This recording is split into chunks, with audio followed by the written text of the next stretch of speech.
y algunas antigüedades, la curva de presión volumen, etc. Entonces, lo que les propongo es un recorrido un poco largo, pero que sería un poquito como volver a la facultad. Vamos a ver algunas cosas bien básicas, pero he intentado darle, voy a necesitar algo que me pase, por favor, porque no sé cómo pasa. De acá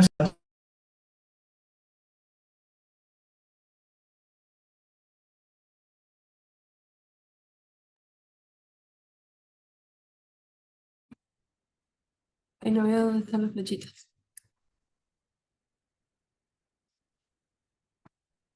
¿Qué no puedo pasar?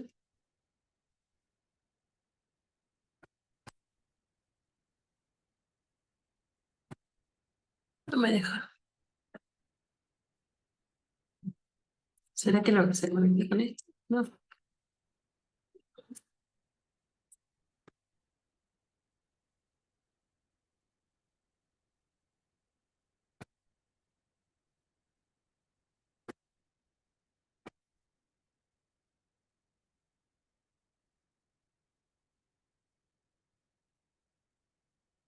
No sé.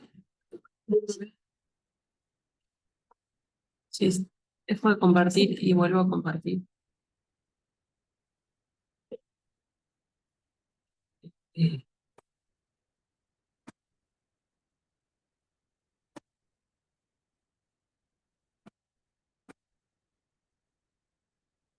A ver, ahí está, Ahí. ahí está. Bueno, ahí. Listo, ya. Listo, bueno, ahorita hacer una silla. No, no, no, yo me arreglo. Entonces, hacemos un de concepto de la FACU, y, pero voy a tratar de ir por momentos conceptos que creo que son importantes en la insuficiencia cardíaca actual. Tejido cardíaco, ¿cierto? Seres musculares, estriadas, la disposición de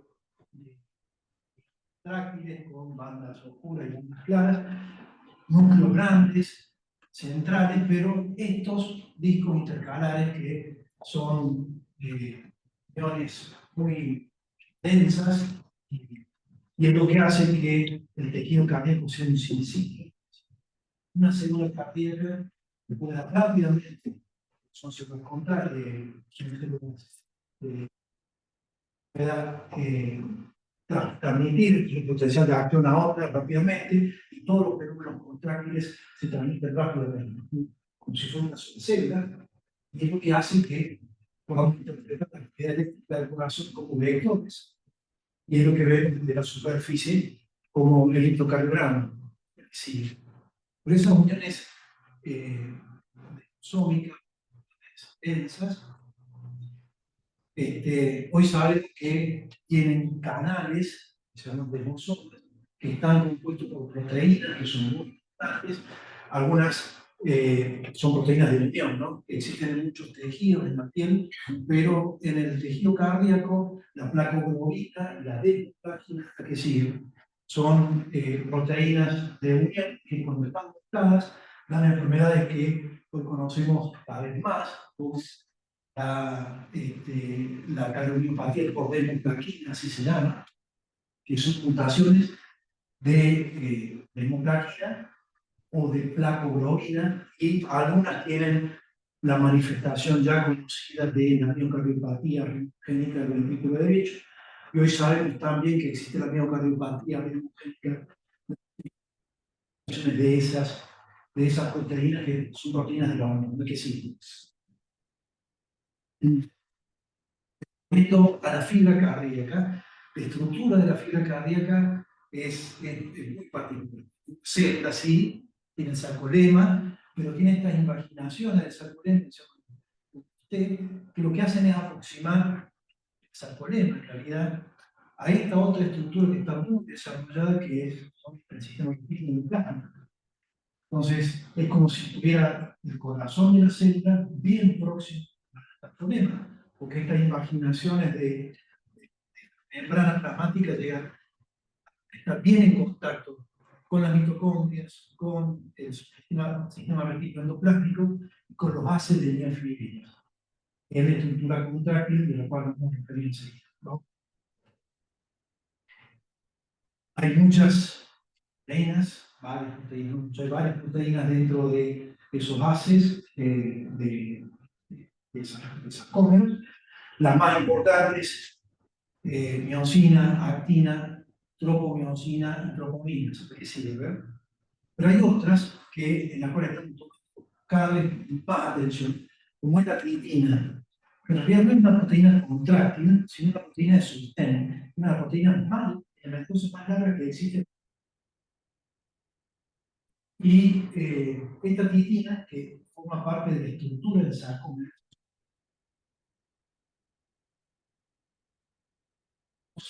y distintas isoformas. Y parecería ser que de ella depende la elasticidad del sarcómero. Entonces, la vamos a revisar en fisiopatología, pero hay un proceso de fosforización de la titina, de desfosforización de la titina que hace que la fibra sea muy. Vamos a decir. Sabemos que ya en la etiología de miocardiopatías, cuando hay alteraciones, mutaciones, que se conocen más de 400 de esas proteínas contráctiles, uno puede tener manifestaciones fenotípicas de una cardiomiopatía hipertrófica. Cuando hay mutaciones de las proteínas contráctiles y también de muchas de las proteínas de estructura, ya sea de la membrana, de los túbulos, de la membrana nuclear, etc., el fenotipo de la miocardiopatía es dilatada. Entonces, que hay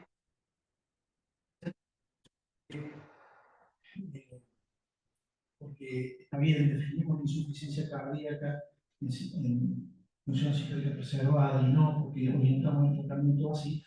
Pero recuerden que eso no es tratamiento, eso no es definición etiológica, ¿verdad? Dentro de cada fenotipo hay muchas etiologías y a su vez toda el diagnóstico genético que vamos a hacer de las miopatías, vamos a entender que algunas se manifiestan en función sistólica preservada y otras y no necesariamente son estas cardiopatías que conocemos. ¿A qué sigue? Bueno, pero una fibra miocárdica no solamente es contráctil, sino que es una fibra excitable, capaz de cambiar su polaridad y hacer un potencial de acción. Hay varios potenciales de acción, pero tal vez lo más importante, la que sigue, es que, bueno, este es un potencial de acción de marcapaso, recuerda que lo que le da el automatismo, la que sigue, de que en la fase 2 de acción, que hay un ingreso importante de calcio, se habla del proceso de excitación contracción y la transducción de cambios eléctricos en la polaridad de la membrana que llevan a cambios en la concentración citosólica de calcio y eso desencadena los fenómenos contráctiles que vamos a revisar.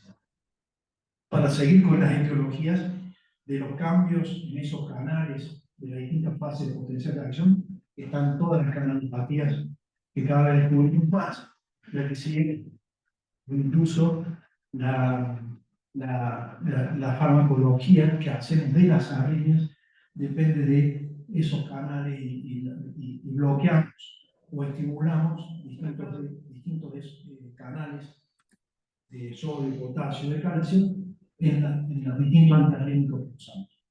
Vamos a decir. Bueno, decía que el fenómeno eléctrico se transduce en un fenómeno contráctil. Y vale la pena repasar esto, que es básico y que es de fisiología. Pero yo creo que vamos a entender que muchos de los procesos fisiológicos que conocemos desde hace mucho tiempo nos permiten entender por qué de pronto un corazón tiene un fenotipo dilatado, con mala función contráctil y otros no. Potencial de acción despolariza la membrana y abre los canales de calcio o dependientes y produce el ingreso de calcio en la fase 2 del potencial de acción.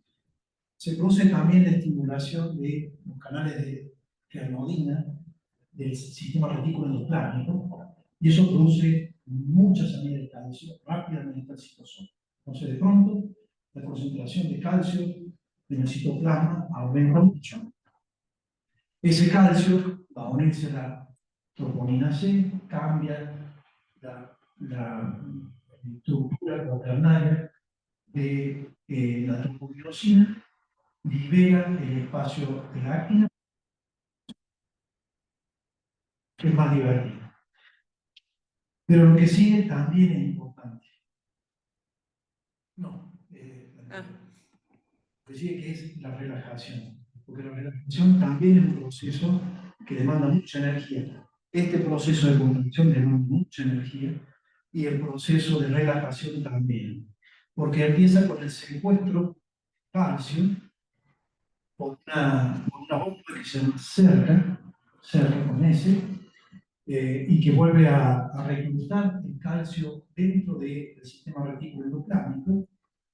Y por otro lado, hay bombas de calcio, algunos cotransportes con sodio, que sacan el calcio del interior celular. Calcio es un ion muy tóxico.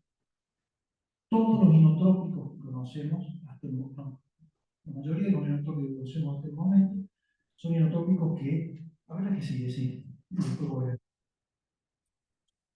que aumentan el calcio intracelular, qué sé yo, los adrenales, a través de el AMPC, la proteína la mequilona, la enoxidona, a través de la fosfodiesterasa 3 y el aumento de aminoglucosídeo.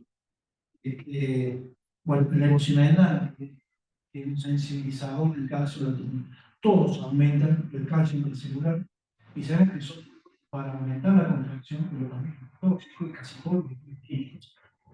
Bueno, anterior, todos los estudios clínicos grandes de efectividad de inotrópico en insuficiencia cardíaca han sido malos, con más mortalidad que esto que les digo. El calcio es una cosa tóxica dentro del cerebro y se lo recluta rápidamente. Fíjense el cotransportador que con sodio y por qué cuando bloqueamos los de sodio y potasio con dioxina aumentamos el calcio intracelular que básicamente calcio. Bueno, la cuestión es que cuando eliminamos el calcio, se libera el calcio de la troponina C, vuelve a cubrir la actina y se relaja. Todo este proceso también consume mucho ATP. Ahora que sigue. Y la que sigue.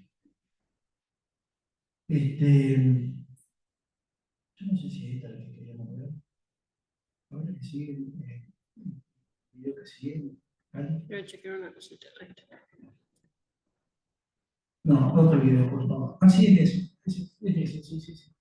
Bueno, vamos a ver un videito rápidamente, ese mecanismo de contracción. Bueno. Ahí está.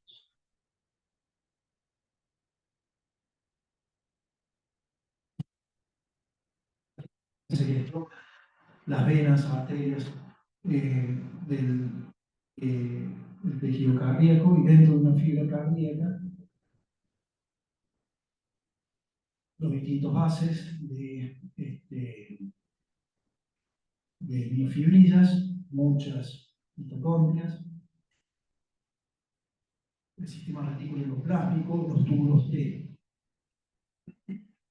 receptor de calcio dependiente del voltaje, el receptor de calcio reanodinas, y cuando llega la despolarización en la fase 2 de potencial de acción, se libera el calcio, rápidamente sube el calcio dentro de la célula, se une a la troponina C, y eso produce la contracción.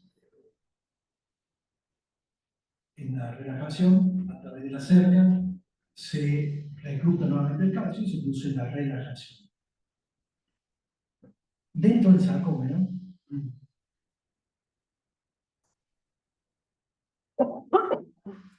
Dentro del sarcómero tenemos tropomiosina, las troponinas, la miosina, que tienen cabezas como si fueran palos de golf, una proteína globular y fibrilar, la actina, que es una proteína globular, la tropomiosina y las distintas troponinas, troponina C, troponina I, troponina T. Y cuando llega el calcio, que se une a la troponina C, se produce el cambio de conformación de la tropomiosina, se libera el espacio de actina al cual la miosina se va a unir, y con la hidrólisis de ATP se produce la contracción. Y esa es la manera en que se produce la contracción con un gran gasto de energía. Si ustedes ven, algunas cabezas de miosina son las que participan y otras no. Ya vamos a ver por qué. Bueno, a ver qué sigue. Tiene que ver con algunas cosas más amplias. Pero la contracción de la cabeza de miosina, del cuello, no es que tenga un solo estado, sino que la miosina tiene diferentes estados. Entonces, cuando apenas se libera de la contracción y libera el ATP, se une un ATP a la cabeza y ese ATP se hidroliza y se pierde un fósforo. Cuando pierde un fósforo, la cabeza de miosina se quiebra en 45 grados. Tiene una actina cara que estaba unida. Cuando se hidrolizó el ATP, quiebra y queda lo que se llama bucket o lista para actuar, para unirse a otra actina. Ese estado bucket o listo para actuar es importante porque hay alguna esta situación. Cuando la miosina está en ese estado, es capaz de unirse a otra molécula a otra globina de actina que está al lado, hidroliza el otro fósforo y se contrae. Nuevamente adquiere un ATP, hidroliza, se queda lista, liberarse de la globina, de la actina a la que estaba unida, se libera, queda lista para la otra, se hidroliza y vuelve a contraerse. Pero que sigue. ¿A qué viene la explicación esta? Hay algunas drogas que, yo no sé si ustedes recuerdan, estudios prácticos, serios, que lo que hace esta droga es unirse a la cabeza de miosina, haciendo que más cabezas de miosina tengan esa posición lista para ser usada. Porque cuando se produce la contracción, una contracción normal, aproximadamente un 30-25% de las cabezas de miosina son las que actúan, las otras no. Miosina preparadas para contraerse, los trabajos mostraban que la contracción era más fuerte. Bueno, este es un inotrópico que no depende de la cantidad de calcio, y lamentablemente los resultados galácticos no fueron del todo promisorios, pero porque no tenía resultados, no porque fuera malo, sino porque no tenía resultados muy contundentes clínicos. Es decir, pero hay otro uso, a ponerlo en el video. Hay otro uso que también le damos a este conocimiento de la proteína sarcoménica, que es lo que sucede en esta hepatitis hipertrófica. La hepatitis hipertrófica, lo que sucede es que existe una hipercontractilidad, muchas cabezas de miosina al mismo tiempo produciendo la contracción. Y hay algunas drogas, como el Mavacamten, lo han escuchado, la hepatitis hipertrófica, obstructiva, o el Aficamten, que son pequeñas moléculas que son inhibidores de miosina, se llaman. Entonces, son capaces de unirse a la cabeza de miosina, evitando ese mecanismo de preparación de la miosina para está lista para contraerse. Entonces, como ustedes ven, el conocimiento, el conocimiento de las proteínas sarcoméricas y el modelo de excitación-contracción nos sirve no solamente para entender lo que va a suceder en insuficiencia cardíaca, sino que es básico en entender las distintas etiologías, el mecanismo de acción de las drogas, tanto antiarrítmicos como inotrópicos.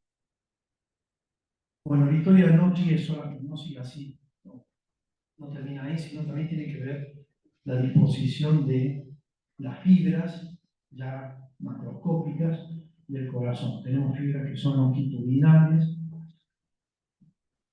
y fibras que son helicoidales, algunas en sentido horario y otras en sentido antihorario, ¿no?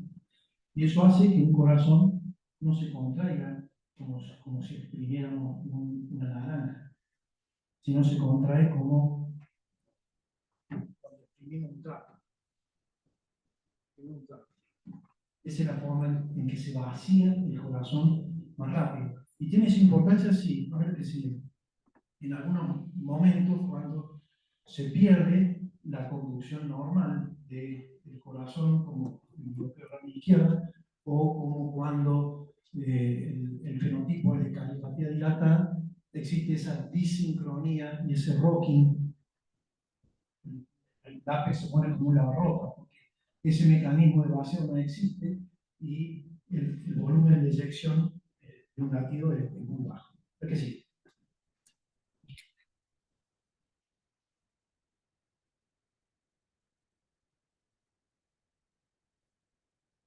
Fisiología y repaso de lo básico. La insuficiencia cardíaca es un síndrome, ya lo sabemos, pero la que sigue es un síndrome producido por la caída en el volumen minuto cardíaco y la incapacidad del corazón para mantener el gasto. Es decir, la caída del volumen minuto puede deberse tanto a un problema de una disfunción mecánica, a una injuria directa o a una alteración de llenado. Y tenemos pericardiopatías, tenemos valvulopatías, tenemos minocardiopatías que a través de algún mecanismo pueden llevar a esto, que es la incapacidad de mantener el gasto cardíaco. Y a eso le llamamos insuficiencia cardíaca cuando se manifiesta con síntomas y signos. En la estadificación de la insuficiencia cardíaca, el estadio A y el estadio B, que no presentan signos y síntomas, también son insuficiencia cardíaca. Muy importante esa visión epidemiológica que tuvimos los expertos porque nos permite dirigir tratamientos antes de que aparezcan los síntomas. ¿Verdad que sí?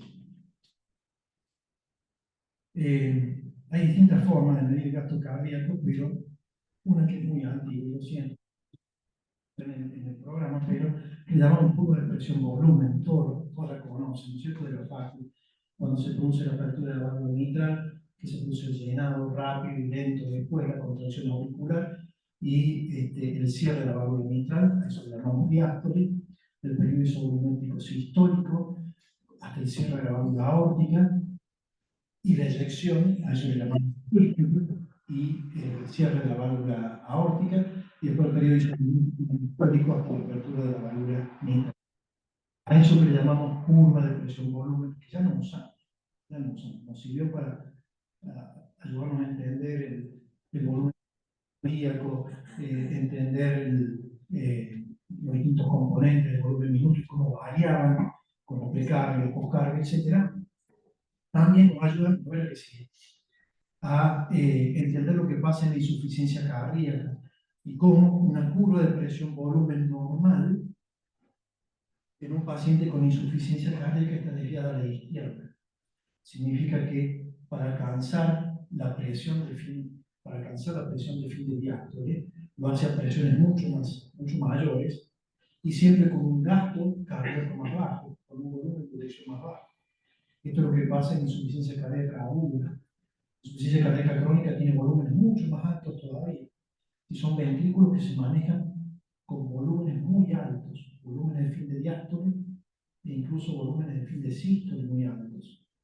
Entonces, el ventrículo se llena así, pero presiones con volúmenes muy altos, y trabaja con presiones altas también para poder eyectar finalmente un volumen más bajo.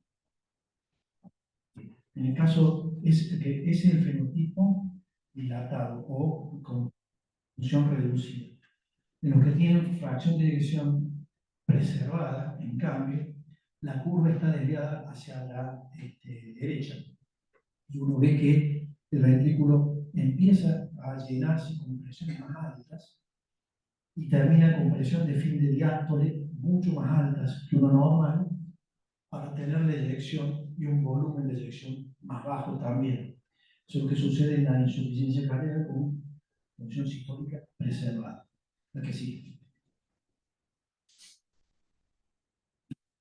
Fisiopatología, y voy a ir rápido acá porque no es que te conocen, pero las anormalidades hemodinámicas, tanto en el llenado como en las que da el llenado como las que da la mala contracción, producen fenómenos anterógrados y retrógrados. Aumenta la presión de fin de diástole, aumenta la presión capilar de huella, el volumen pulmonar, y de ahí al lado derecho. Y hacia adelante, la disminución del volumen de eyección de unos minutos y del flujo regional. Entonces, que es el punto más importante y que dio puntapié a la que se llamó teoría neurohormonal de la insuficiencia cardíaca. Vamos a lo que sigue. Esa teoría, cuando el flujo anterógrado disminuye y los vasoreceptores lo detectan y estimulan el sistema nervioso simpático, o el flujo lo sodio y cloro a la mácula densa es menor, se activa el sistema renal angiotensina-aldosterona, es lo que dio lugar a este modelo que se llamó neurohormonal, en donde hay mecanismos de adaptación sistémicos y otros locales. Hoy vamos a hacer un poco más de hincapié en los locales. Vamos a ver, a eso le llamamos remodelamiento, cuyos componentes más importantes son el sistema renina-angiotensina-aldosterona y el sistema simpático. Hay otros, el sistema endotelinérgico, el sistema arginina-vasopresina y el de los péptidos natriuréticos, que son todos importantes. Pero desde el punto de vista del tratamiento en la insuficiencia cardíaca, sin duda que los dos primeros son los más importantes. Pero sí, perdón, ¿qué tal? También lo importante es que los mismos mecanismos sistémicos adaptativos neurohormonales que se ponen en marcha para tratar de conservar tu carrera un tiempo más, esos mismos mecanismos son los que a nivel local, a nivel del tejido cardíaco, van produciendo el remodelamiento. Y de eso vamos a hablar enseguida.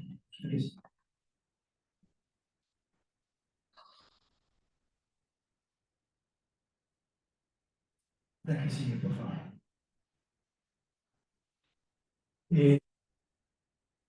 Paciente con insuficiencia cardíaca que tiene bajo gasto y bajo flujo regional, lo dicen también en la definición. Las dos formas más importantes de manifestación clínica de un paciente con insuficiencia cardíaca son fatiga y disnea. La fatiga tiene que ver con esto. El sistema circulatorio, que depende o tiene un montón de subsistemas en paralelo que mantienen el gasto cardíaco y lo distribuyen, puede distribuir el gasto cardíaco de acuerdo a la necesidad. Si estoy comiendo, voy a mandar mi gasto cardíaco a las vísceras. Si estoy haciendo ejercicio, voy a mandar a los músculos y a la piel. Y de hecho, podemos subir 5 veces el gasto cardíaco. En este caso, por ejemplo, en un paciente que está haciendo gimnasia y que en la piel y en los músculos cardíacos aumenta enormemente el gasto cardíaco. Ahora que sigue, en los pacientes con insuficiencia cardíaca, que tienen un gasto más bajo, a su vez, durante el ejercicio no pueden enviar ese gasto cardíaco, por ejemplo, a los músculos de la piel. está destinado a los órganos más vitales. Entonces, la fatiga es lógicamente el problema más importante cuando tienen el flujo adecuado, y eso trae también una serie de cambios musculares, esqueléticos que forman parte del síndrome. La que sigue. Y la disnea, lógicamente, tiene que ver con la retención de agua y sodio. Y el asunto es que para mantener un volumen sanguíneo efectivo, es decir, el volumen sanguíneo que pueda mantener a los vasopresores adecuados y que no estén acusando hipotensión, o que mantenga un buen flujo cerebral, un buen flujo renal, etc. Un paciente con insuficiencia cardíaca necesita una volemia mucho más grande. Una volemia más grande. Y independientemente de la ingesta de agua de sodio. Y eso tiene que ver con la activación que sigue, con la activación de los sistemas renina-angiotensina-aldosterona y de vasopresina mayormente. Toda la volemia está distribuida en intracelular un 40%, intersticial 15% y un 5% intravascular. Dentro de eso tenemos el compartimiento circulatorio efectivo, el que necesitamos sí o sí mantener, y tenemos el resto intravascular, pero que en la insuficiencia cardíaca mayormente es el plástico. Nuestros vasos de capacitancia más grandes en la insuficiencia cardíaca están en la panza de los pacientes, y ahí está el volumen mayormente, y encima es un volumen que ya está estresado. Ese es un término que usan sobre todo los anestesistas. Pero significa, mira que sí, significa que esas venas ya están semicontraídas, ya no tienen tanta capacidad de contraerse más. Entonces, cualquier aumento del volumen en ese compartimento va a ir a parar directamente a la aurícula derecha. Fíjense, lo que es, esto es el volumen no estresado y volumen estresado, ¿no? En un paciente normal y en un paciente con insuficiencia cardíaca. Si no tiene capacidad de distenderse más esa vena, porque ya está estresado, y cualquier cambio del volumen directamente va a ir a parar a la aurícula derecha y empeorar el asunto. ¿Para que sí? ¿Para que sí? No me quiero detener de verdad en cada uno de los mecanismos, porque los conocen. Interesante. Ustedes saben que la angiotensina 1 la descubrió un argentino, Menéndez, con José. Hicieron un descubrimiento en paralelo con, no me acuerdo cómo se llama, el de la Cleveland Clinic, que descubrió el la angiotonina. Y los nuestros le pusieron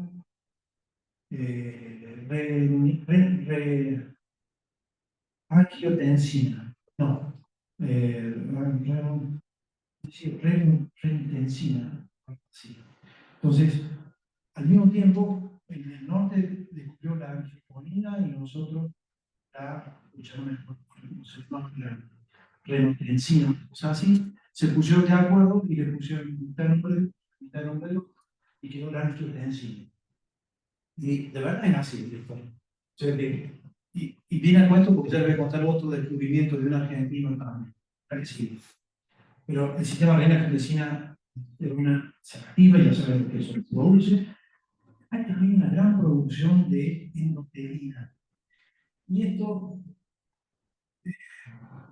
significa que hay niveles de endotelina muy altos, en el lecho vascular pulmonar, en el tejido miocárdico, incluso en el plasma. Y hubo un montón de tratando de bloquear endotelina, tenemos endotelina, pero los resultados de insuficiencia cardíaca son malísimos, muy malos. Sin embargo, hoy sabemos que, sobre todo endotelina 1, que produce una gran vasoconstricción, también proliferación, produce cambio en matriz extracelular.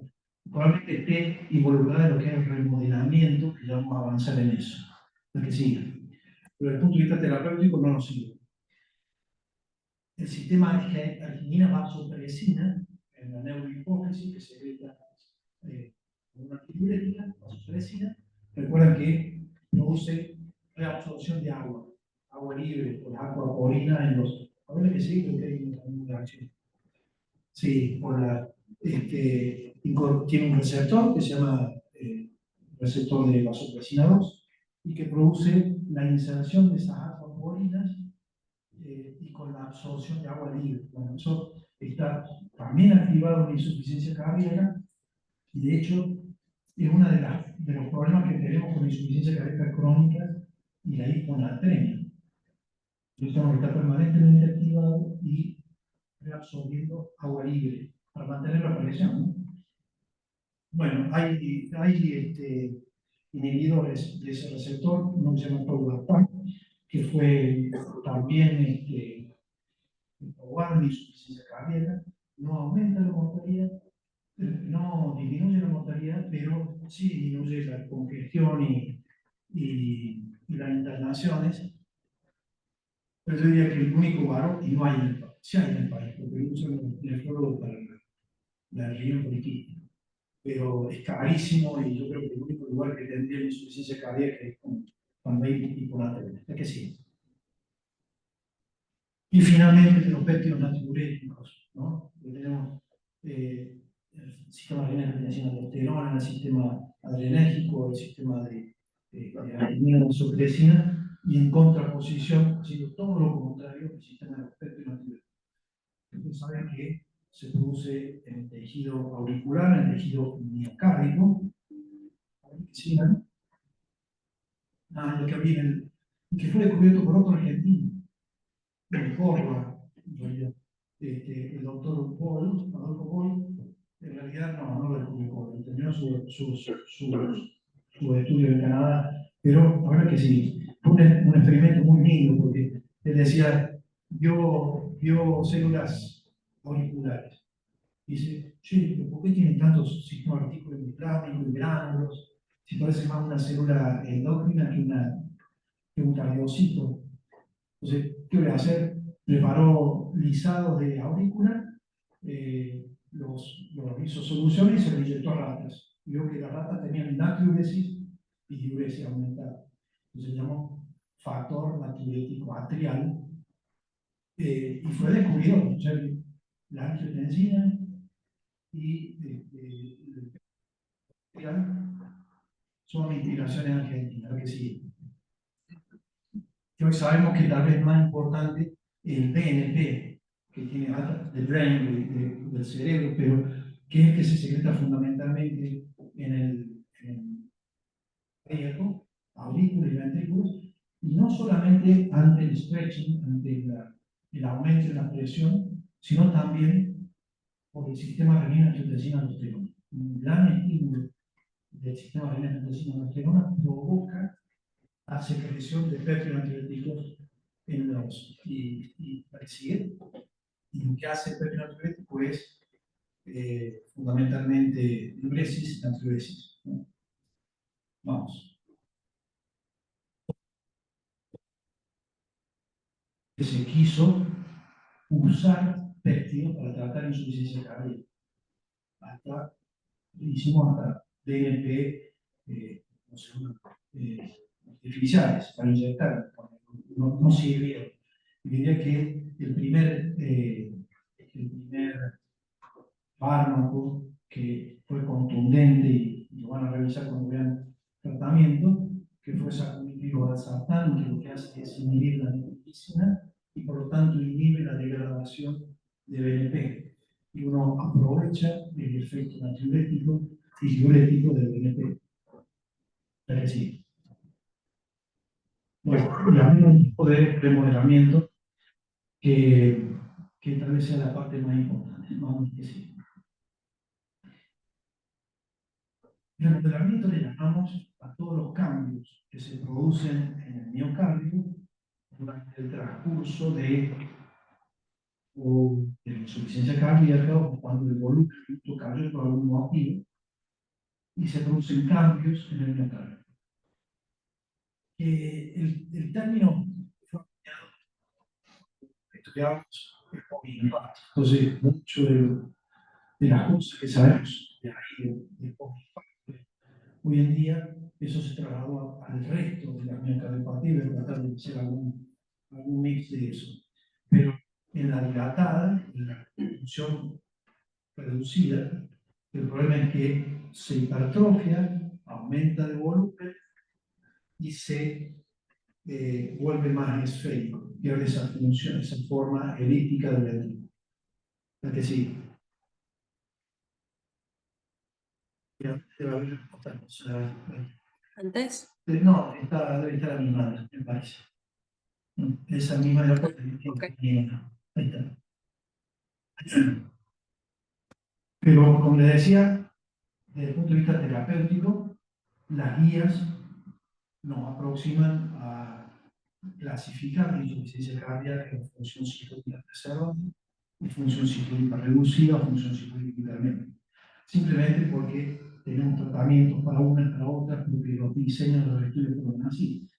Pero sepan que hay un montón de etiologías aquí y un montón de etiologías acá y no todas son el mismo de tratarse. Me parecería lógico que, la verdad que sí, también terminada esa. La fisiopatología sea distinta porque son complicaciones también muy distintas. Esta es fracción de dirección reducida y esta es fracción de dirección conservada. Y son distintas comorbilidades y etiologías, ¿no? Edad avanzada, más mujeres, más varones, con más dilatación y más cardiopatía isquémica, y estos que tienen todo ese combo, reino metabólico, que fundamentalmente es, no fundamentalmente, que entre muchas otras cosas tiene un proceso inflamatorio sistémico que afecta a distintos órganos, entre ellos el riñón, también el corazón. Entonces, sería lógico que fíjense los biomarcadores, de función sistólica deteriorada y de función sistólica preservada, también son muy distintos. BNP, troponina, sí, estiramiento y daño, pero marcador de fibrosis, de inflamación, de anemia o de disfunción renal. Entonces, claramente, los fenómenos fisiopatológicos son distintos en un extremo y en otro de la fracción de eyección, y por lo tanto el impacto sobre el remodelamiento también, ¿no?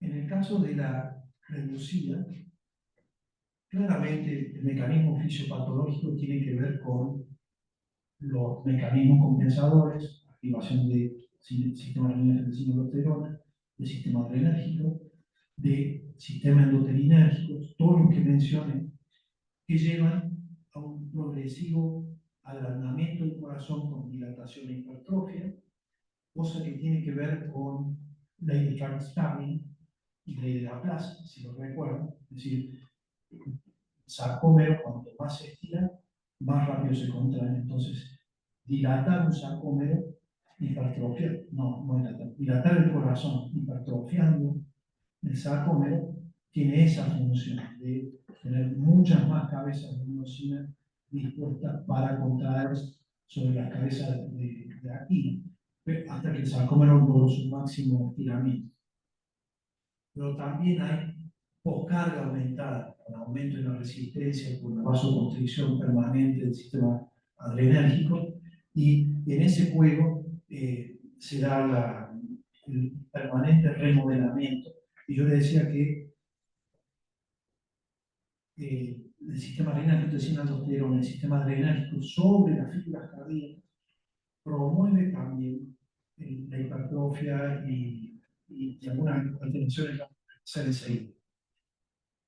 Existe también en la fracción de lesión reducida una de sistema inmune con algunas interleuquinas que llaman a revisar qué función o qué acción tienen en el remodelamiento. Pero en la fracción de lesión reducida diría que el remodelamiento tiene que ver fundamentalmente con hipertrofia y dilatación, mediada por los mismos mecanismos que tratan de pensar la caída del volumen mínimo. Lo que sigue. En la preservada es distinto. Ahí existe un problema sistémico y el corazón simplemente acusa una cosa más. Es decir, es un órgano más en esa inflamación sistémica, que tiene que ver con diabetes, obesidad, insuficiencia renal, enfermedad coronaria, anemia, obesidad, secreción de adiponectina y otras hormonas en el tejido adiposo, que produce disfunción endotelial, por aumento de especies reactivas de oxígeno, la circulación microcoronaria pequeña funciona mal y la rigidez aumenta porque tiene isquemia, pero además induce inflamación alrededor de las arterias y las hace eh, menos contráctiles, menos dilatables, y además induce fibrosis también a nivel intersticial. Y hay otros cambios que ya, a ver la que sigue. Lamento la diapositiva, pero le explico. Hay otros cambios que tienen que ver con el aumento en la cantidad de calcio dentro de la fibra. Fundamentalmente porque funciona mal la cerca. Esa bomba que reclutaba el calcio dentro del sistema citoplasmático, bueno, esa bomba funciona mal y el calcio queda en altos niveles y eso disminuye el fenómeno de relajación, pero además se fosforila, eso también, dependiendo del calcio intracelular, se fosforila más la titina y eso hace que el sarcómero sea menos elástico. Entonces, de por sí ya hay cambios dentro de la fibra que lo hacen más rígido. Hay cambios fuera de la fibra porque hay más fibrosis inducida por inflamación y ahí hay varios mediadores, pero el TGF-beta es tal vez uno de los más importantes. Hay un montón de vías metabólicas, cada vez se estudian más, pero el concepto es que hay fibrosis entre las fibras, fibrosis alrededor de los vasos, hay alteraciones moleculares dentro de las fibras, que todas llevan a que las fibras sean más rígidas, que la estructura de la cadena sea más rígida, y eso hace que la diástole sea más lenta y que la curva de presión se desvíe hacia la derecha, porque tengan que hacerlo con presiones más altas. ¿La que sí?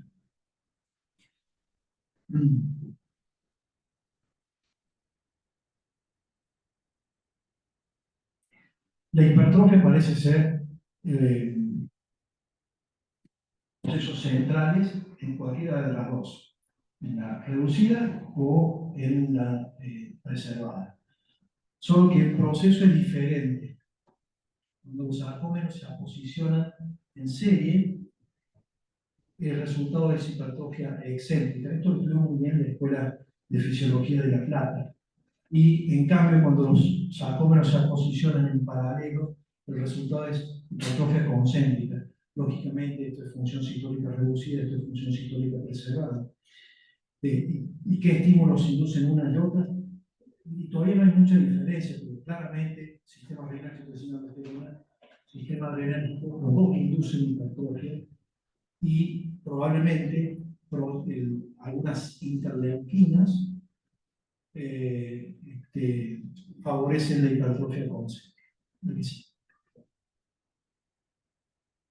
Hay algunas otras cosas que tal vez no sean tan importantes, pero me pueden entender. Por ejemplo, hay distintos tipos de cadenas pesadas de miosina, ¿no? Y es uno de los componentes de la miosina. Las beta tienen 3 veces menos TPasa y en un paciente con insuficiencia cardíaca la predominante es la beta. Gasta menos energía. Tengo poca energía para distribuir, entonces tengo una miosina que es gasolera los pasos a gas al corazón, pero también la contracción es menor. En el caso de, se estudió bien en el IAM, que por ejemplo el tejido cardíaco tiene mayor RNA mensajero para la enzima de conversión angiotensiva, o que tiene aumento en la actividad de la hélice tisular. Sí, claramente el tejido cardíaco está con activación del sistema renina-angiotensina, está mal decirlo así, pero con mayor propensión a la acción de la angiotensina sobre su tejido. Tiene mayor cantidad de receptores para angiotensina 2, por ejemplo. Y también hay cambios adrenérgicos, que no lo quiero marear con esto, pero sí, vamos solamente de lo que se llama la down regulation de los beta receptores. Y es normalmente un beta receptor, que es una proteína membrana de la serpentina que tiene 7 dominios asociados a proteína G. Normalmente tiene un reciclado, se endosita y después de eso, una vez que cuando se unió, ¿no? Cuando se unió la noradrenalina, etcétera, y se activó la proteína G, se endosita, se recicla la proteína G.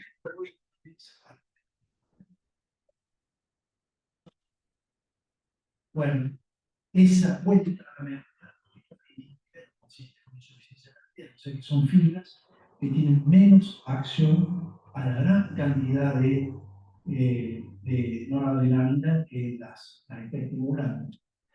Es decir, y hay otros cambios que son más estructurales, como distorsión en el sistema reticular sarcoplástico, aumento en la lisis de miofibrillas, disminución de mitocondrias, y a su vez las mitocondrias tienen alteración de la producción de energía, por un montón de vías celulares, ni siquiera hace falta que las estudiemos nosotros porque no son targets terapéuticos todavía. Es decir, en esto sí me quiero detener un poquito más. Y es que en algún momento se pensó que la insuficiencia cardíaca era una enfermedad inflamatoria. Salieron los primeros datos del sol, miren la antigüedad, ¿no? Pero ahí se vio que los pacientes que peor iban tenían mayor cantidad de TNF, citoquinas, y que cuanto peor iba en la clase funcional, la cantidad de TNF era mayor. Claramente había un proceso de activación inflamatoria, o al menos acción de citoquinas, en los pacientes con insuficiencia cardíaca y función sistólica reducida, eso es el sol. Se sabe que, por ejemplo, los pacientes que tienen mucha caquexia tienen el TNF, son ventricular, pero fundamentalmente, lo sabemos, actúan sobre los cardiomiocitos y sobre el estroma, induciendo el remodelamiento. A ver, ¿sí?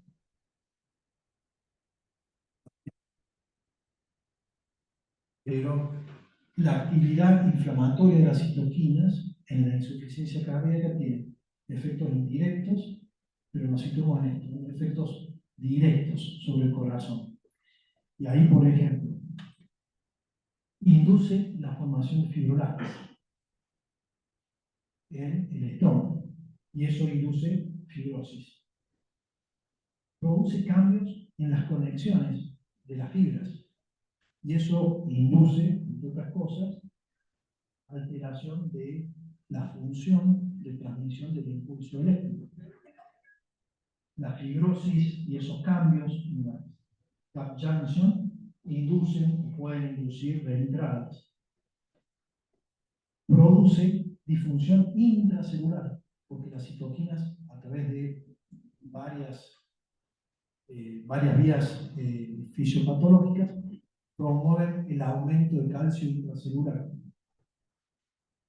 Por lo tanto, tanto la fibrosis como la alteración de la misma fibra están relacionadas con ese aumento de citoquinas. Ahora que sigue la misma.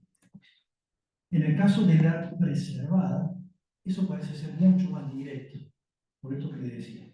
Y casi es repetido. Lo que pasa, por ejemplo, en el intersticio renal es muy parecido a lo que pasa en el intersticio cardíaco, y fundamentalmente es producción de fibrosis. Producción de fibrosis en el intersticio. Hay mucha disfunción de las arterias, en la vasodilatación arterial, y hay problemas dentro de las células también en la preservada. Que es lo que le decía el problema de la cerca, el problema de la fosforilación de la quitina, que son inducidas, entre otras cosas, por citoquinas. ¿Es que sí? Dosis, hay aumento de apoptosis en la 2, ¿no? Y hay pérdidas celulares. Entonces, encima que funcionan, encima de que tienen un intersticio que está poco complaciente, encima de eso perdemos células. Y la que sigue, y la que sigue. El fibroblasto parecería ser la estrella en cualquier intersticio. Y es una célula muy eh, eh, que cambia mucho el fenotipo ante distintos estímulos y en el lugar en que está, de acuerdo al nicho en el que está. Y un fibroblasto puede tanto secretar colágeno, fibronectina y distintas formas de colágeno, como secretar también las metaloproteinasas, dependiendo en el lugar en que está y en el estímulo que reciba. Entonces, una sola célula puede producir ruptura o agregación sobre todo de colágeno, la que sigue. En el caso de la insuficiencia cardíaca, se ha demostrado que angiotensina 2, aldosterona, las catecolaminas, algunos factores de crecimiento plaquetarios y el TGF-beta, todos inducen inhibición de las colagenasas y aumentan la actividad fibroblástica de aumento de colágeno. La que sigue. En el caso de un estudio, bueno, nada, se lo cuento, pero en el caso de la preservada, el papel del estroma eh, esta es la incidencia que tiene el colágeno que está depositado y la incidencia que tiene la fosforilación de la quitina. Es decir, las dos son importantes, pero el estroma y la pérdida de la elasticidad del estroma parecería ser más importante que los cambios dentro de la célula que se ven en la insuficiencia cardíaca con función sistólica preservada. La que sigue, vamos terminando. Bueno, más o menos no.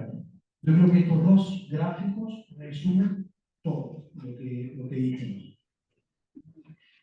Insuficiencia cardíaca con función sistólica reducida.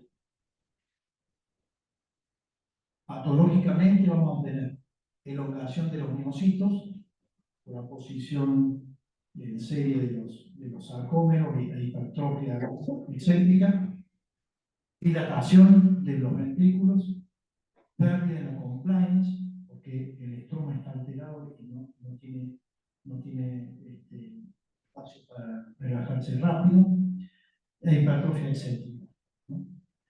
En las aurículas va a haber agrandamiento auricular con hipertrofia excéntrica de las aurículas, también pérdida de la compliance por fibrosis y ya alargamiento, que es lo que se llama el booster, la capacidad de patada, la patada auricular.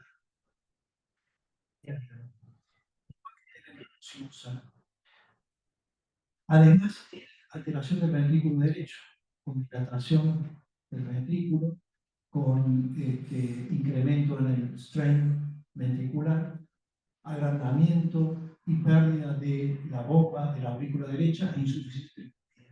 Todo eso es común en la cardiopatía con función sistólica reducida. Y lo que pasa en el volumen minuto, en la curva de presión volumen, es que la curva se desvía hacia la izquierda. ¿Es que sí? En el caso de la preservada, el panorama es hipertrofia concéntrica del corazón, con disfunción diastólica y engrosamiento de los miocitos por la posición de sarcómeros en paralelo. En el caso de las aurículas, va a haber fibrosis y endurecimiento de las aurículas. Va va a haber también dilatación del ventrículo derecho, insuficiencia tricúspide, sobre todo, vieron que hay un fenotipo de insuficiencia cardíaca con función sistólica preservada que se asocia a hipertensión pulmonar. Entonces, sobre todo los que tienen hipertensión pulmonar, existe dilatación del ventrículo derecho también. Presión volumen se desvía hacia la derecha logra con presiones mucho más altas para llegar a la presión de fin de diástole. La que sigue, bueno, ahí está, tenemos preguntas. Digamos,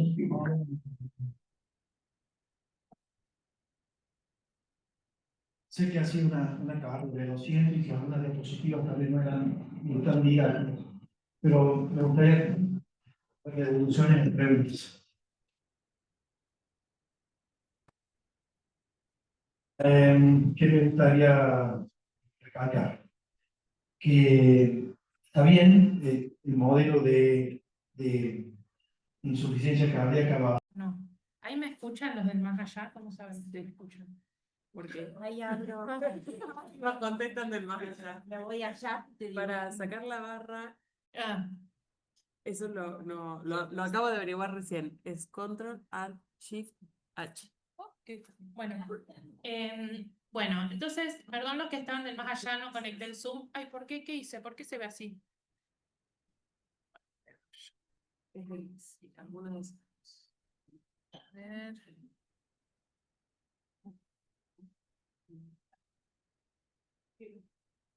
Oh, raro.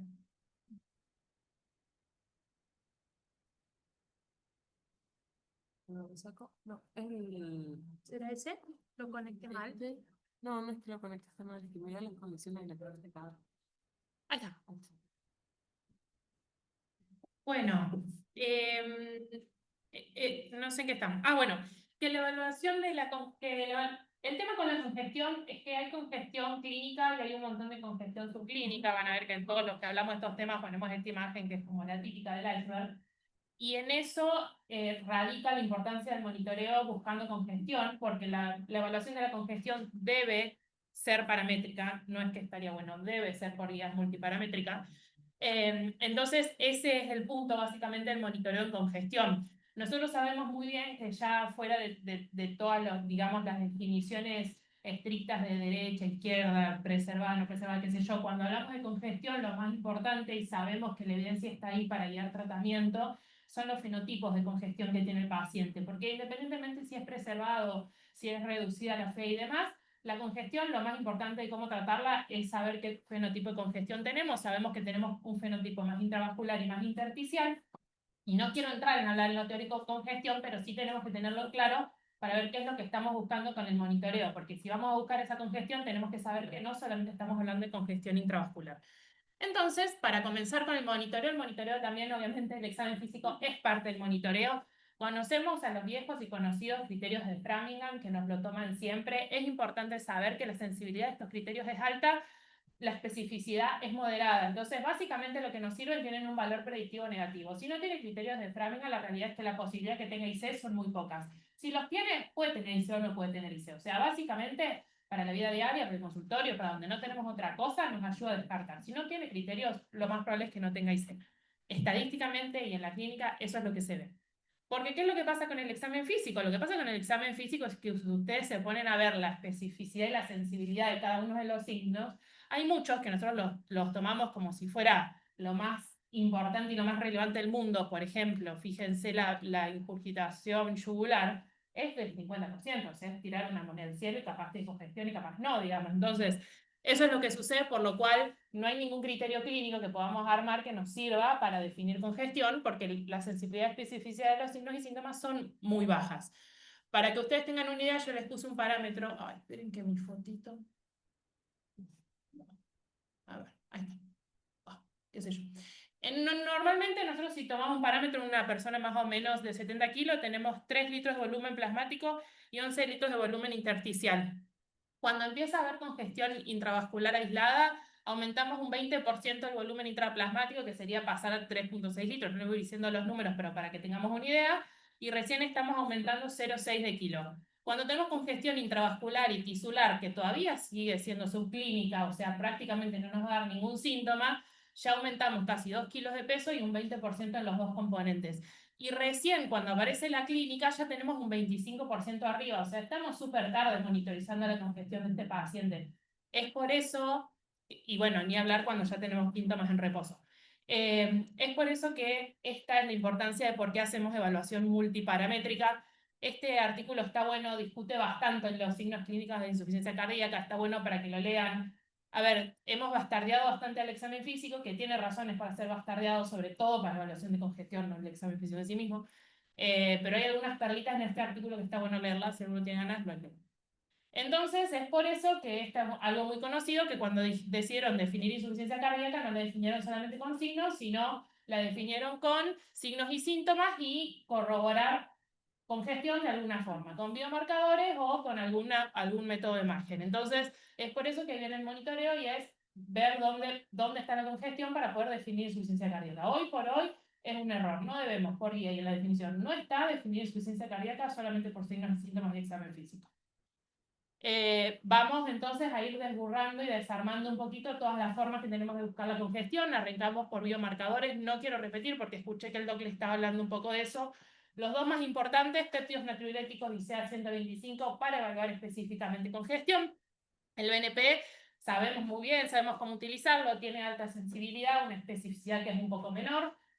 Nos sirve muchísimo para diagnóstico, no nos sirve para seguimiento del tratamiento, no hay evidencia para seguir el tratamiento con biomarcadores. Entonces, cuando hablamos de monitorización, ¿sirven los biomarcadores para seguir el tratamiento? No, no sirven, no vamos a tener otros métodos para eso.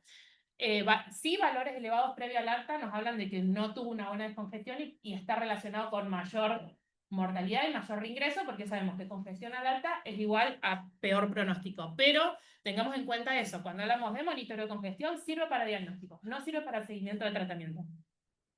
Y bueno, tiene también un valor predictivo negativo muy alto. Si es negativo, es casi imposible que tenga insuficiencia cardíaca, salvo algunos casos específicos que ustedes conocen muy bien. Y el CA-125 es un biomarcador que también sirve mucho para congestión, que habla mucho más de congestión intersticial que intravascular, como el BNP, que se asocia también con aumento de morbilidad y mortalidad, y sí hay algo escrito como para guiar tratamiento con CA-125, pero ¿cuál es el problema? A diferencia del BNP, el CA-125 tiene una vida media muy larga y el descenso después de la descongestión tarda hasta 10 días, entonces realmente no es aplicable para usar en insuficiencia cardíaca aguda en el internado si queremos saber si estamos descongestionando bien, un CA-125 si sabemos que su curva bioquímica tiene una vida media bastante larga. Pero estos son los principales biomarcadores que esencialmente yo creo que tienen un rol para diagnóstico y para pronóstico, no para seguimiento del tratamiento. Obviamente conocemos, y después lo van a leer ustedes tranquilos, que no saben muy bien, falsos positivos y falsos negativos, sobre todo el BNP. No vamos a entrar en eso. Y hay un montón de algoritmos que yo creo que para nosotros nos quedan, digamos, un poco simple, que es un montón de algoritmos en la Guardia Central o frente a un paciente de INEA, cómo evaluar a un paciente cuando unimos solamente BNP y clínica, pero que me parece que está lindo que los lean, pero esencialmente es un razonamiento que es más para un generalista que para nosotros, creo yo. Y empezamos con las imágenes. La evaluación de la congestión con radiografía de tórax. La primera de las imágenes, la más vieja, la más simple. Tiene una sensibilidad baja moderada y una especificidad moderada alta. Sabemos muy bien cuáles son los principales características. Ahí la tenemos en la placa. Sabemos que también hay relación según el grado de congestión que tenga. Podemos estimar el valor de Wedge. Bueno, la placa la conocemos, sabemos sus limitaciones, pero a ver, esencialmente sigo lo mismo. Tenemos que buscar congestión. La definición dice buscar determinar congestión por algún método. Si solo tenemos placa, sirve la placa, pero busquémoslo por algún método, aunque sea la placa. Y después viene la evaluación de la congestión por ecografía. En ecografía tenemos muchas cosas para hacer. Tenemos ecocardiograma, ecografía pulmonar y todas las ecografías intravasculares que las vamos a ir viendo de a poquito. La ecografía pulmonar es una ecografía que estamos todos aprendiendo a usar, que tenemos que usarla más, que es excesivamente simple de hacer. Nosotros tenemos trabajos con ecografía pulmonar que lo están empezando a hacer chicos de R1 y lo pueden hacer, o sea, no es una ecografía compleja. Agarramos mucha mano para hacer ecocardio, chicos, la ecografía pulmonar es apoyar a un transductor. Juro que es muy simple, creo que la mayoría de los que estamos, al menos acá en Córdoba, tenemos ecografías en la UCO, tenemos ecografías en el, o sea, ecógrafos en el internado. La ecografía pulmonar es una herramienta muy útil. Son fáciles de ver los signos. Yo acá les puse un algoritmo que armé para el diagnóstico, que después lo leen tranquilos, me parece que no vale la pena. En esa carpeta que yo les compartí, les puse un par de artículos, porque sé que por ahí es algo que no se hace tanto en todos los centros, de metodológicamente cómo se hace la ecografía pulmonar, con videos y demás, para que aprendan a hacerlo. Porque, ¿qué es lo que pasa con la ecografía pulmonar? Hay mucha evidencia de ecografía pulmonar para el diagnóstico de la congestión en el monitoreo de la insuficiencia cardíaca. Tiene una sensibilidad muy alta, una especificidad muy alta. Obviamente, si la comparamos con radiografía, obviamente les va a ir bien. Tiene mejor, evalúa mejor la congestión incluso que los parámetros clínicos comunes, eso sin duda, pero si ustedes ven, fíjense este cuadrito que yo les puse comparando sensibilidad y especificidad de examen físico, radiografía más biomarcadores versus solamente ecografía pulmonar, es muy buena, o sea, el rédito diagnóstico de la ecografía pulmonar es muy buena y se puede hacer con ecógrafos que no necesitan tener un ecógrafo de alto rendimiento, de un transductor 3D, no sé qué historia.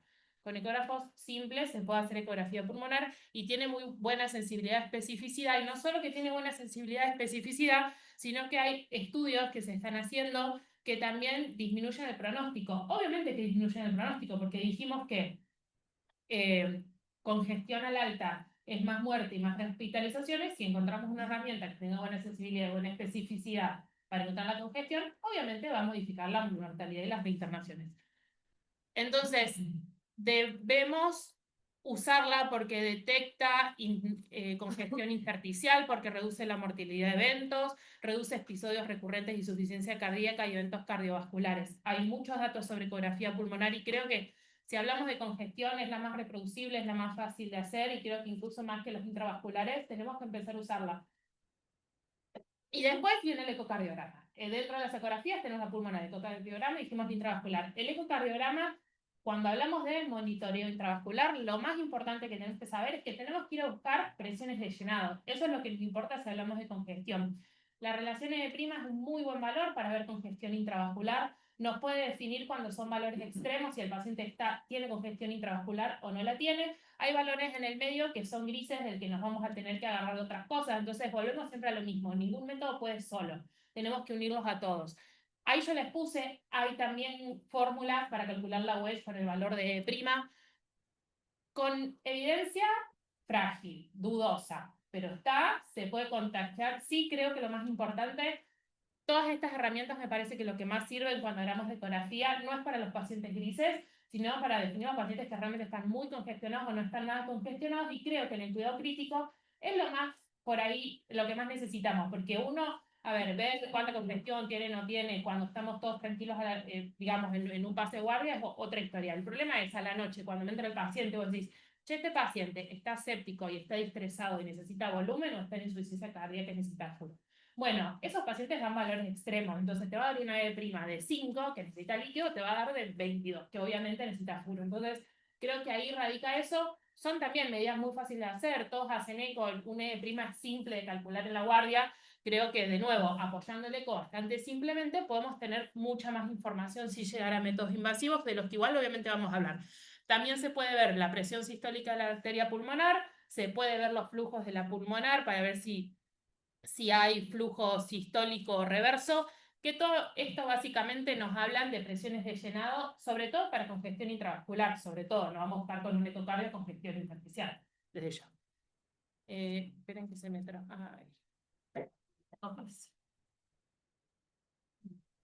Bueno, y cuando nos podemos ver la evidencia de esto, fíjense, estos son cuadritos de todos los distintos valores de ecocardiografía que se hicieron básicamente en pacientes que consulta por la Guardia Central o por consultorio. Creo que era por disnea, no les quiero mentir el motivo de consulta, pero se hicieron las distintas menciones en pacientes sin causa cardíaca de disnea, con FEI preservada y con FEI reducida, y fíjense que básicamente todos los valores de ecocardiografía fueron bastante significativos en cuanto a lo que es congestión en causas cardíacas y no cardíacas, y no tanto así la FEI, porque obviamente un paciente puede no tener FEI deteriorada y estar con signos de congestión. Todo esto es evaluando congestión. Y entonces pasamos a la ecografía vascular. Ecografía intravascular, estamos hablando básicamente de ver la vena cava y si podemos, y estamos entrenados a agregar el Vexus, también tiene evidencia, tiene menos evidencia para diagnóstico de congestión que lo que tiene la ecografía pulmonar. La ecografía intravascular tiene mucha más evidencia para seguimiento de tratamiento y para síndrome cardiorrenal que para diagnóstico de congestión en primera instancia. Eso es importante que lo sepan cuando hablamos a nivel evidencia. Sirve para diagnóstico, tiene un área bajo la curva que es de 0,9 para pacientes con una PVC mayor a 10, que es un valor bastante digno, hablando desde meramente lo estadístico. Sirve para pronóstico, sabemos que valores elevados de Vexus están relacionados con mayor riesgo de deterioro de la función renal, de resistencia a diuréticos, de inostrópicos, de muerte intrahospitalaria y de casi todo lo que se les ocurra, porque obviamente en un paciente crítico que tiene un Vexus elevado, o sea que está muy congestionado, evidentemente le va a ir mal. Digamos, solamente que alguien se tome el trabajo de hacer un estudio y vio que era así. Y también sirve para guía de tratamiento, que es el primero de todos los que venimos hablando hasta ahora que tiene evidencia para guía de tratamiento. A ver, antes de llegar al Vexus completo, obviamente podemos medir simplemente la vena cava y ver su colapsabilidad, que eso es algo que lo podemos hacer realmente de forma muy simple, y sigo insistiendo con lo mismo. Sabemos los valores relacionados de PVC según cómo esté el diámetro de la vena cava y cómo sea la colapsabilidad. Esto lo guardan, lo tienen y lo miden. Y después viene el Vexus, que en el Vexus vemos los distintos Doppler de distintos territorios, que también les dejé para los que no tienen tan en claro cómo hacerlo, protocolos para hacerlo, que les explican bien en esa carpeta que les di. Básicamente vemos flujo hepático, flujo portal y flujo de la arteria renal y lo integramos en un sistema, un score, que nos da grado de congestión. Que no tiene congestión, nos grado de congestión de leve a severa y según eso guiamos el tratamiento. A mí lo que me parece es, si nosotros queremos integrar un poco y queremos decir, che, quiero hacer diagnóstico mi paciente está congestivo o no, ¿qué haría yo? Le apoyaría un eco en la pleura, le apoyaría un eco en la vena cava, le apoyaría un eco para ver la de prima. Ahí ya sé que está congestionado, listo. Porque estamos apurados, porque el paciente está feo, porque así son las guardias. Después, tranquilamente, al otro día, necesita más furo, necesita menos furo, tiene resistencia a diurético, necesitamos agregarle espiro, queremos agregar bloqueo tubular, bueno, ahí empezamos a hacer Vexus. Me parece que esa es la forma más simple de hacerlo, porque, a ver, también entiendo, estuve del otro lado, cada vez agregamos más métodos, y de pronto hacer el ingreso a un paciente, evaluarlo entero, nos lleva no sé cuánto tiempo. Entonces, resumamos y organicémonos en las cosas que nos va a definir. Tengamos en claro que nosotros tenemos que saber, ¿el paciente tiene congestión, sí o no? ¿La congestión es intravascular o es intersticial? Con responder esas dos preguntas, en primera instancia, estamos bien. Y después hay otras formas de evaluación de la congestión, que ya son más para pacientes crónicos, con insuficiencia cardíaca avanzada, o al menos crónicos, en los que buscamos justamente esto. Cuando hablábamos en la imagen que yo les mostraba, que el paciente se empieza a congestionar y mucho tiempo después aparece la clínica, ahí todo el mundo que hacemos y se nos preguntamos, che, ¿cómo encontramos esos pacientes antes de que venga a decirme, doc, se me empezaron a hinchar las piernas y en realidad ya estamos tarde? Bueno, se están haciendo métodos para eso, ninguno tiene tanta evidencia todavía. Hay un estudio hecho con un método por impedancia, que es esto, que es un estudio con un aparato específico que vende, digamos, una marca específica, que tuvo evidencia, datos creo menos importantes de lo que ellos esperaban, después lo pueden leer tranquilos. Creo que está en Argentina, al menos en Buenos Aires está, yo acá en Córdoba ni siquiera nos lo han ofrecido todavía.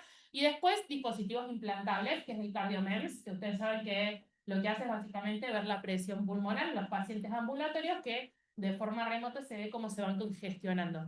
Hubo distintos estudios, Champion, Guide, hay otros también que están ongoing. La verdad, por el momento, CardioMEMS no logró todavía en ningún estudio bajar la mortalidad. Sí baja calidad de vida, sí baja reinternaciones, pero no baja la mortalidad. Entonces, por eso todavía, si ustedes ven ahí abajo del todo, las indicaciones en las guías de dispositivos implantables siguen siendo 2B e incluso en la AJA a veces no los menciona. Pueden leer los estudios, creo que me parece que todavía no tiene una evidencia para uso de todos los pacientes. Si nos alejamos de disponibilidad y de precios y demás, igualmente no tiene hoy en ninguna parte del mundo, con toda la plata, la evidencia todavía fuerte para decir, le ponemos a los pacientes con ICE o con ICE avanzada, al menos CardioMEMS. No estamos todavía en ese momento, pero sí hay un estudio ongoing que me parece que dicen que viene bien y creo que vamos a tener novedades en años próximos sobre CardioMEMS. Y entonces, básicamente, terminando con gestión, ya vamos más de la mitad de la clase, eso es lo bueno. Y resumiendo siempre, la evaluación de la congestión debe ser multiparamétrico y con el objetivo de detectar congestión subclínica y determinar fenotipo de congestión para guiar el tratamiento. Me gusta a mí dividir las preguntas, pues si no después nos hacemos un lío. ¿Alguien tiene preguntas sobre evaluación de la congestión? preguntas, ideas o comentarios. Sí. Hay mucho, he visto que mucho el consult lo hace empezar a los pacientes, con eso de que subclínicamente no se ve la efecto. ¿Sirve? ¿Hay evidencia o no? ¿O no? No, a ver, cuando en la parte, para los del Zoom, hay un chico que pregunta si sirve pensar a los pacientes de consultorio, porque no lo mencioné.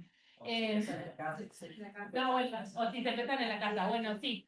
Mi respuesta es sí, recontra sirve y lo uso un montón, porque a ver, yo basé bastante esta clase porque es lo que más me gusta y porque es lo que más evidencia hay y es lo más divertido del paciente internado, evaluar tu gestión.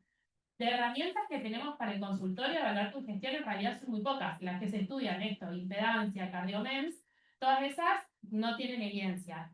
Para mí las herramientas de hermética clínica sí son el peso, porque si vos al paciente con insuficiencia cardíaca le decís, che, pesate todos los días y si aumentás 1 kilo líquido, sirve, educamos a los pacientes. Yo le digo, si tenés tantos kilos más, te tomas una furo y vengas, si anda bien. Y lo otro que me parece a mí que sirve mucho para evaluar tu gestión intravascular de forma temprana, yo les digo, ármense en un recorrido en una plaza que siempre caminen en la misma plaza una vez a la semana. Si de pronto, en vez de dar toda la vuelta a la casa, pueden dar 3/4 y te estás empezando a congestionar, que es incluso antes de tener congestión en reposo, pero es siempre buscando lo mismo. Si tu pregunta es, ¿cuál es el mejor método para evaluar la congestión del paciente en ambulatorio antes de que aparezca clínicamente? Todavía no hay uno claro con evidencia fuerte. Y creo que CardioMEMS está buscando eso, pero todavía no lo logró. ¿Alguien más? ¿No? Bueno, listo. Pasamos a... ¡Ay, no! Esta. No, lo que yo les armé esta diapo porque me parece que los recursos, hay un montón de recursos, pero también no todos tenemos todos los recursos y tenemos que intentar ver lo que estamos buscando también, eso sí. No hagamos todos los estudios porque si busquemos qué queremos buscar para ver qué queremos encontrar y si nosotros conocemos a nuestro paciente y sabemos que va a tener más congestión sistémica o intravascular o pulmonar, yo les armé este cuadro que es como si fuera Forrester, pero de cómo evaluar la congestión, donde un paciente donde tiene digamos, más pulmonar intersticial, nos va a servir más el CA125 y hacer una ecografía pulmonar, mientras que si tiene congestión intersticial pero sistémica, nos va a servir más el CA125, también le puse obviamente la clínica que tendría, y el intravascular, si creemos que tiene más pulmonar intravascular, y el eco pulmonar no nos va a servir tanto, vayamos más a buscar intravascular, donde vamos a ver la E', y sí nos va a servir el BNP, y por otro lado, si creemos que tiene más congestión sistémica intravascular, nos va a servir más el Vexus. Entonces, si bien tenemos todos los parámetros, depende de qué tipo de congestión nosotros creemos que tiene clínicamente, en qué estudio vamos a aplicar. Y ahora sí, perfusión. Bueno, ¿cuál es la clave de evaluar la perfusión? Hablar de perfusión en insuficiencia cardíaca, en realidad, cuando hablamos de perfusión, en insuficiencia cardíaca lo que estamos buscando es anteponernos a que no aparezca la hipoperfusión, o sea, asegurarnos de que esté bien hipoperfundido, más que buscar la hipoperfusión. ¿Y cuál es la clave de esto? Acá sí vamos a tocar un poquito de costado, el shock cardiogénico, sabemos cuáles son los signos del examen físico y no nos vamos a meter tanto en eso. Si nos metemos de costadito en shock cardiogénico, sabemos muy bien los estadios del shock cardiogénico, y la clave de la insuficiencia cardíaca es que básicamente todo paciente de insuficiencia cardíaca está en un estadio A de SCAI para shock cardiogénico. O sea, tiene factores de riesgo para hacerlo. Y lo que tenemos que hacer nosotros es evaluar la perfusión para lograr agarrarlos en estadio B, para evitar que progresen en shock cardiogénico o mantenerlos en estadio A. ¿Y por qué es importante esto? Por lo de siempre, por la mortalidad. Si nosotros vemos ahí abajo el cuadro de mortalidad según los estadios de SCAI, la mortalidad es muy, muy distinta. Si nosotros mantenemos en A y B, es muy distinta a la mortalidad que si ya los encontramos en C, que es cuando tienen todos los signos clínicos de hipoperfusión, y como nos pasa en congestión, ya llegamos tarde. Entonces, por eso queremos evaluar congestión, perfusión, y hay distintas formas de hacerlo, bastante más limitadas y con bastante menos evidencia que hay para buscar congestión, pero es lo que tenemos en laboratorio. Sabemos muy bien, ácido láctico, creatinina, transaminasas para ver fallo de otros órganos, exceso a base, acidosis metabólica, la saturación venosa central menor a 70, sabemos que nos habla de hipoperfusión, el delta de CO2, que es un valor que tenemos útil, rápido, que lo podemos hacer solamente con punciones y que muchas veces en pacientes que tienen un ácido láctico normal, un delta de CO2, el delta de CO2 se afecta antes de que aumente el láctico, entonces está bueno hacerlo. Y el gasto porfic, que es dentro de todo lo que está en laboratorio, que con todo esto podemos ver la perfusión del paciente.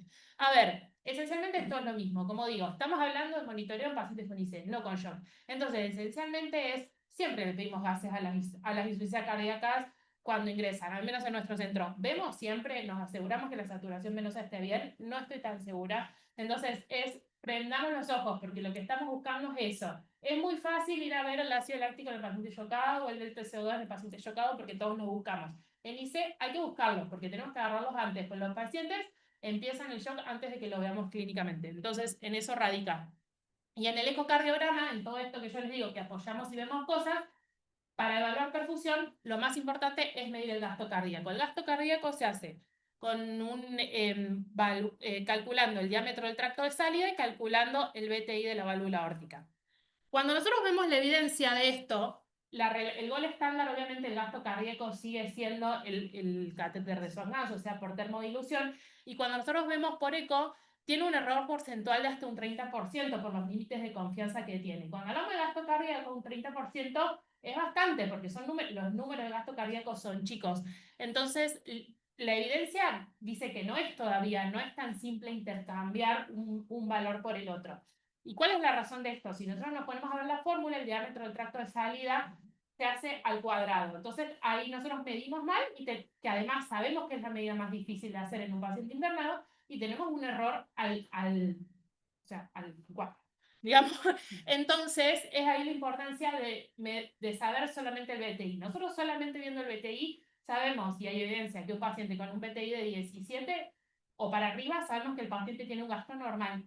Con eso nos podemos quedar tranquilos, como siempre digo, buscando herramientas rápidas para sacarnos la duda con los pacientes. Solamente midiendo el BTI sabemos que tiene un gasto cardíaco normal, y es una herramienta que está buena. Si podemos medir el gasto cardíaco, genial.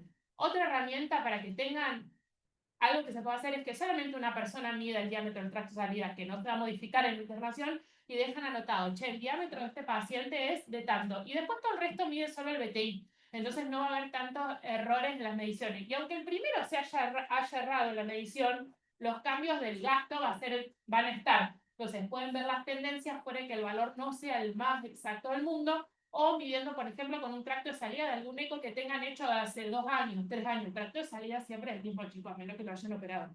Entonces, con el BTI y viendo que salida que midió alguien que sabe que no somos nosotros, podemos sacar un mejor gasto, digamos. Y hay otros métodos de evaluación de la perfusión, ya vamos a hablar de eso, por supuesto, pero hay otros métodos que son técnicas de dilución, que tenemos termodilución transpulmonar, tenemos dilución con litio, tenemos análisis de la onda de pulso, y bioimpedancia y bioreactancia. De todos los tipos hay en Córdoba. De termodilución transpulmonar está Volumview, dilución de litio, ahora los de Máximo trajeron con solamente una TAM. Bueno, obviamente tenemos FlowTrack, que mide onda de pulso, y bioimpedancia también. ¿Todos hay en Córdoba? Sí. ¿Sirven para IC? No, esto es para discutir el shock cardiogénico, pero quiero que sepan que hay otras formas de medir el gasto cardíaco. ¿Bien? Y ahora sí, ¿qué pasa con el catéter de arteria pulmonar? ¿Qué hacemos con el SWAN en todo esto? A ver, el SWAN, acá yo les dejé las medidas, eso, los valores normales ustedes lo ven después. El SWAN no disminuye la mortalidad en shock cardiogénico. Imagínense en insuficiencia cardíaca, menos aún. O sea, la evidencia en shock, nos podemos sentar y discutir horas del SWAN. El IC es aún menor, sobre todo para guiar tratamiento, no, para diagnóstico menos aún. Tienen sus indicaciones precisas.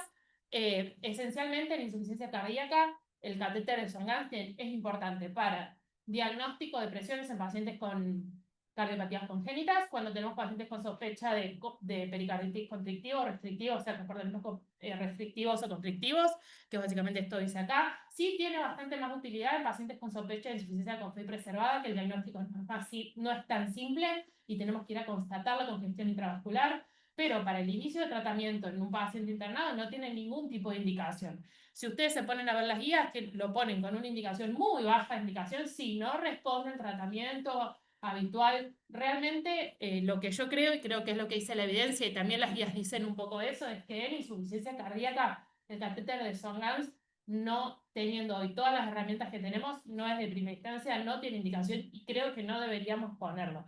Si imagínense que si el shock no reduce mortalidad, menos vamos a poner insuficiencia cardíaca usual, digamos, no nos ayuda el shock, imagínense cuánto nos puede ayudar, dice. Pero bueno, acá hay un comparativo bastante claro, que después lo pueden leer tranquilos, de cuál es la evidencia específica, con qué nivel de evidencia lo pone cada guía, pero desde ya les digo, ninguna guía lo pone con evidencia alta, salvo para situaciones específicas que obviamente son cuando queremos evaluar pacientes con lista de trasplante, en lista de trasplante, pacientes con hipertensión pulmonar para el diagnóstico, que es la indicación del cateterismo cardíaco derecho, y si en los pacientes con sistemas de asistencia ventricular tiene su indicación, no es nuestra realidad, no hay en Argentina, 1 o 2 puestos de los. Así que, pero esas son las indicaciones en insuficiencia cardíaca del catéter de la arteria pulmonar. Así que, esencialmente, si tenemos que ver cómo evaluamos la perfusión, si volvemos el cuadrito de Forrester al principio, si queríamos ver si está frío o si está caliente, tenemos el BTI, tenemos los signos clínicos y tenemos el laboratorio. Es bastante más simple que la congestión. ¿Vieron? Yo les dije. Mensaje que quiero que nos llevemos a casa, lo más importante, la evaluación de la congestión debe ser multiparamétrico. El objetivo es ver los fenotipos de IC, determinar el tratamiento, establecer el pronóstico. Debemos monitorizar en forma constante y temprana la perfusión. Eso es importante. De perfusión, más importante que cómo medirla, es saber que es un continuo. El paciente hoy entró en IC y está bien respondido y mañana capaz está en bajo gasto. La perfusión se tiene que medir más de una vez en el internado. Y en contexto IC, el catéter de la arteria pulmonar tiene un rol en casos muy específicos o cuando hay falla del tratamiento. Bueno, eso. ¿Alguna duda? ¿Idea? Comentario. Va.